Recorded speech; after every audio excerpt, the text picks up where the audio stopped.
In a world increasingly shaped by uncertainty, extremism, and a thirst for meaning, the boundaries between faith, fanaticism, and fatal delusion have never been thinner.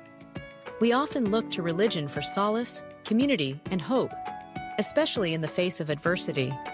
But what happens when these deeply personal beliefs, once meant to inspire peace, are weaponized into justification for murder? What happens when a mother, guided not by nurturing instincts, but by doomsday prophecies, chooses annihilation over affection? Few modern cases pierce the public psyche quite like that of Lori Vallow Daybell. What began as a search for two missing children, bright, beloved, and innocent, spiraled into one of the most disturbing true crime stories in American history. It is a narrative marked by bizarre theology, unexplained deaths, mysterious disappearances, and a community left reeling in the aftermath of betrayal and unimaginable grief. From the sunlit streets of suburban Arizona to the serene neighborhoods of Idaho, this is not just the story of a crime. It is the unmasking of a mother-turned-messenger of death, of spiritual manipulation masquerading as divine destiny, of a woman who claimed to be the mother of a new world, but who, in truth, presided over a path of destruction that claimed the lives of her own children. The name Doomsday Mom didn't originate in the courtroom. It was crafted by a media struggling to make sense of an unfolding horror. Yet, it encapsulates more than tabloid sensationalism. It captures the contradiction at the heart of Lori Vallow Daybell's story. The image of maternal care twisted into something monstrous. This case challenged how we think about motherhood, justice, mental health, and the limits of religious freedom. It forced communities to ask the uncomfortable: how can love become lethal? How does someone so entrenched in spirituality lose all sense of morality? And what happens when the system designed to protect children fails them so catastrophically? In many ways, Lori's story sits at the intersection of some of the most pressing issues in contemporary society.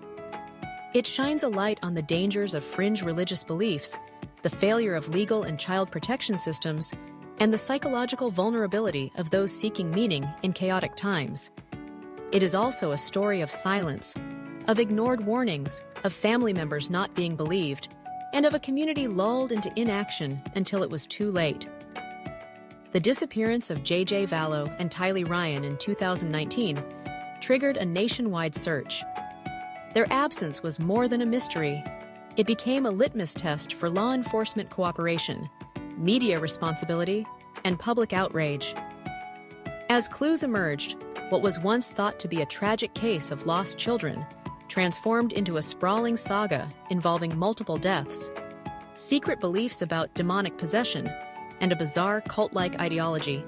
As investigators peeled back the layers, the story grew darker. Lori had not only failed to report her children missing, but seemed disturbingly unbothered by their absence. She moved states, she got married, she laughed, and in doing so, she betrayed the image of the grieving mother that the public had once hoped to see. Then came the discovery. The bodies of JJ and Tylee, buried in shallow graves on the property of Lori's fifth husband, Chad Daybell. The world reeled. The hope for a miracle was replaced with the grief of confirmation. And suddenly, Lori Vallow wasn't just a suspect. She became the symbol of maternal betrayal. Why this case matters. In an era of fast news cycles and fleeting outrage, some stories stay. Lori's story stayed because it reflected something primal. The betrayal of children by their own mother is a near universal horror, a violation of one of humanity's oldest contracts. When coupled with spiritual justification, the horror deepens, suggesting that even the holiest beliefs can be distorted into violence. But this case also matters because it highlights systemic failures in mental health treatment, in family courts, in religious oversight, and in how seriously society takes red flags when wrapped in the language of faith. Multiple people in Lori's orbit raised alarms: friends, ex-spouses, relatives. But their voices were often drowned out by legal technicalities and jurisdictional limitations. It raises urgent questions. Should there be more oversight of spiritual movements that show signs of psychological control? How do we better protect children from ideological abuse when it's cloaked in religion? At what point does belief become a public danger? Cases like Lori's draw us in not just because of the mystery, but because they hold a mirror up to society. They reveal what we fear, what we value, and where we're most vulnerable. In Lori's trial, we saw the clash of law and religion, of motherhood and malevolence, of love and delusion. True crime, when told responsibly, doesn't glorify the criminal. It honors the victims, questions the institutions, and compels communities to reflect. And in the case of Lori Vallow Daybell, reflection is not optional, it is necessary. Because this is not just her story, it's ours. It's about the faith we put in others, the dangers of certainty, and the thin, fragile line between belief and destruction. In the world of true crime, few cases grip the public's imagination as tightly as that of Lori Vallow Daybell, dubbed by media outlets as the Doomsday Mom. Her name became synonymous with religious extremism, deception, and a series of deaths too interconnected to be coincidence. At the core of this case are two missing children, a trail of suspicious deaths, and a belief system rooted in doomsday prophecies. The case began unraveling in late 2019 when concerned grandparents reported the children, Joshua J.J. Vallow and Tylee Ryan, missing. Over the following months, Lori's disturbing religious beliefs, erratic behavior, and rapid remarriage to author Chad Daybell painted a picture darker than anyone imagined. Lori Vallow was once a beauty pageant contestant and suburban mother with a seemingly picture-perfect life. Born in 1973 in San Bernardino, California, she married young and had several marriages, most notably to Charles Vallow, with whom she adopted J.J. Vallow. Lori had 3 children in total and had been through multiple divorces before meeting Chad Daybell. By the late 2010s, Lori became increasingly obsessed with apocalyptic literature and religious teachings, particularly those that forecasted the end of the world. Her beliefs took a disturbing turn as she became involved in fringe groups that taught of zombies, dark spirits, and the idea that certain people were no longer human. Lori got married to Chad Daybell shortly after the mysterious disappearance of her 2 children. Chad Daybell was a former gravedigger turned self-published author of apocalyptic novels.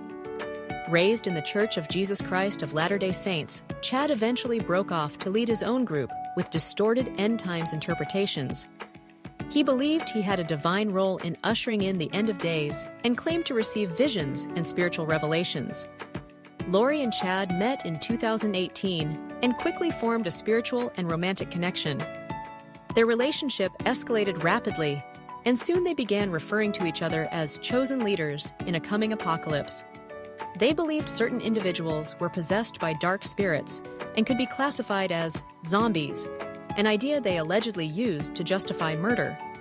The victims: Tylee Ryan, Lori's teenage daughter from a previous marriage. Bright and energetic, Tylee had a close relationship with her younger brother JJ. She was last seen in September 2019. Joshua J.J. Vallow, Lori's adopted son with Charles Vallow, diagnosed with autism. JJ was known for his sweet nature and was especially close to his service dog, Bailey. He vanished just days after Tylee, Charles Vallow, Lori's 4th husband, who was shot and killed by Lori's brother Alex Cox in July 2000 under disputed circumstances. Tammy Daybell, Chad's wife of nearly 30 years, who died mysteriously in her sleep just weeks before Chad married Lori. At the core of this case is not just a twisted love story or a series of cover-ups. It's a belief system so radical, it transformed spiritual faith into a justification for murder. Lori and Chad's theology wasn't just fringe, it was fabricated. A patchwork of LDS doctrine, personal revelations, and outright delusion. According to investigators and court testimony, Chad convinced Lori that they were spiritual leaders in a divine mission. Together, they classified people as light or dark spirits, and those deemed dark were considered to be possessed, essentially no longer human. Lori reportedly believed that once someone became a zombie, the only way to free their soul was to kill the physical body. They believed the world would end in July 2020, and that they were preparing a select group of 144,000 to survive the apocalypse. Chad claimed he had lived multiple past lives and that he could determine a person's spiritual standing. Lori saw herself as a celestial being, part goddess, part prophet, destined to help lead the righteous into the new world. This pseudo-theological framework allowed them to dehumanize those around them, including their own children. To Lori and Chad, removing a zombie was not a crime, it was divine duty. At the heart of the Lori Vallow Daybell case lies a dangerous and distorted set of religious beliefs that turned prophetic visions into deadly motivations. Lori and Chad adopted and expanded on fringe interpretations of Latter-day Saint theology, infusing it with fantastical elements, divine rankings, and even zombie possession ideologies. According to reports and testimony, they believed they were exalted beings chosen to lead a group of 144,000 in preparing for Christ's second coming. These beliefs were laced with a supernatural worldview. They categorized people as either light or dark, and once someone was deemed irredeemably dark or possessed, they were no longer seen as human. Lori and Chad believed the only way to free a possessed person was through death. Most disturbingly, they began assigning these labels to people close to them: Charles Vallow, Tylee, JJ, even Tammy Daybell. Once labeled, these individuals became targets. The horror began to unfold over several months. July 2019, Charles Vallow is shot and killed by Alex Cox, Lori's brother, in Chandler, Arizona. The shooting is initially ruled self-defense, but suspicion grows later. September 2019, Tylee is last seen on a family trip to Yellowstone National Park on September 8th. JJ is last seen alive at school on September 23rd.